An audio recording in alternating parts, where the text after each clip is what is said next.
ঐশী গ্রন্থের এই বিশ্লেষণে সবাইকে স্বাগত জানাচ্ছি। আজকের এই আয়োজনে আমরা পবিত্র কোরআনের একটি অত্যন্ত গুরুত্বপূর্ণ অধ্যায়ের দিকে নজর দেব। আমাদের আজকের আলোচনার মূল ফোকাস হচ্ছে সূরা আল জাসিয়া, বিস্তারিত বর্ণনা। তো চলুন আর দেরি না করে সরাসরি মূল আলোচনায় প্রবেশ করি এবং এর ভেতরের গভীর বিষয়গুলো বোঝার চেষ্টা করি। শুরুতেই এই সূরার নামের অর্থটা একটু জেনে নেওয়া যাক।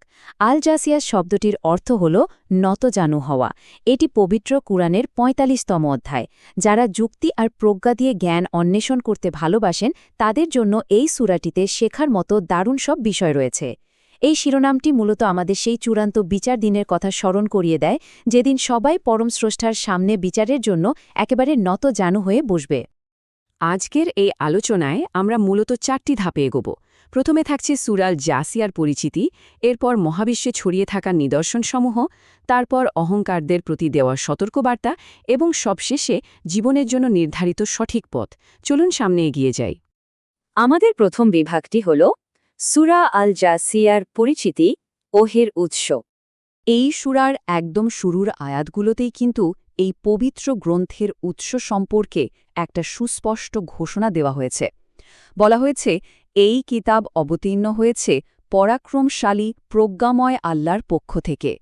এর মাধ্যমে কোনো রকম সংশয় ছাড়াই পরিষ্কার করে দেওয়া হয়েছে যে এই বাণীর উৎস স্বয়ং আল্লাহ। একটু খেয়াল করলেই বুঝবেন এখানে তার দুটো দারুণ গুণের কথা উল্লেখ করা হয়েছে। তিনি প্রবল পরাক্রমশালী এবং পরম প্রজ্ঞাময়। এই দুয়ের অপূর্ব সমন্বয় আমাদের মনে করিয়ে দেয় যে তার ক্ষমতা যেমন অসীম, ঠিক তেমনি তার প্রতিটি সিদ্ধান্ত একেবারে নিখুঁত প্রজ্ঞায় ভরপুর। আমাদের দ্বিতীয় অংশটি হল মহাবিশ্বের নিদর্শনসমূহ, মহাজাগতিক ও পার্থিব বিস্ময়। আর এখানে সবচেয়ে আকর্ষণীয় যে বিষয়টা আমরা দেখতে পাচ্ছি তা হল পুরো মহাবিশ্বকে কিভাবে এক বিশাল নিদর্শনের সংগ্রহ হিসেবে তুলে ধরা হয়েছে।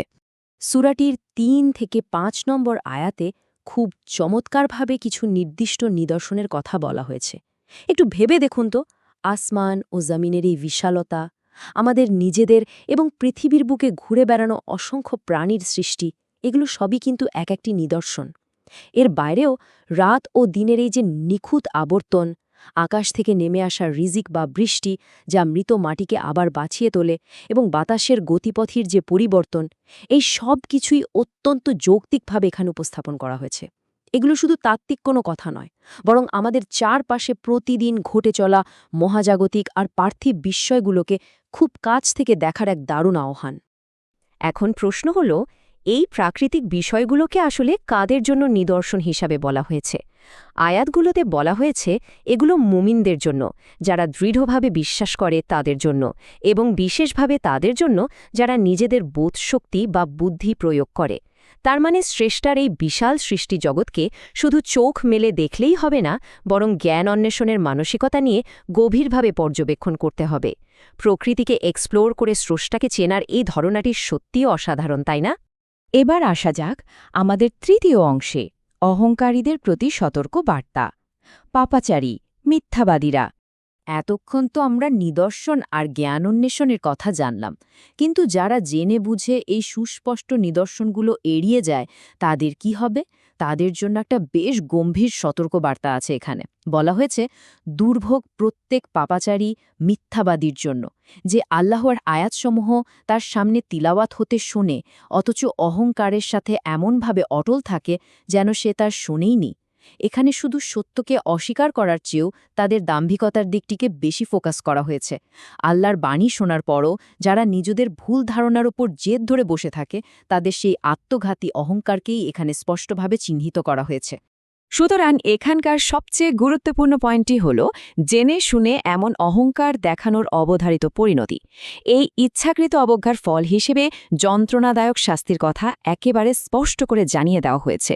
এটা আমাদের খুব ভালোভাবে বুঝিয়ে দেয় যে সত্যকে জানার পর শুধু অহংকারের বশে সেটাকে প্রত্যাখ্যান করা মোটেও ছোটখাটো কোনো ব্যাপার নয়। আমরা চলে এসেছি আমাদের চতুর্থ এবং একেবারে শেষ অংশে, নির্ধারিত সঠিক পথ, সত্যের অনুসরণ।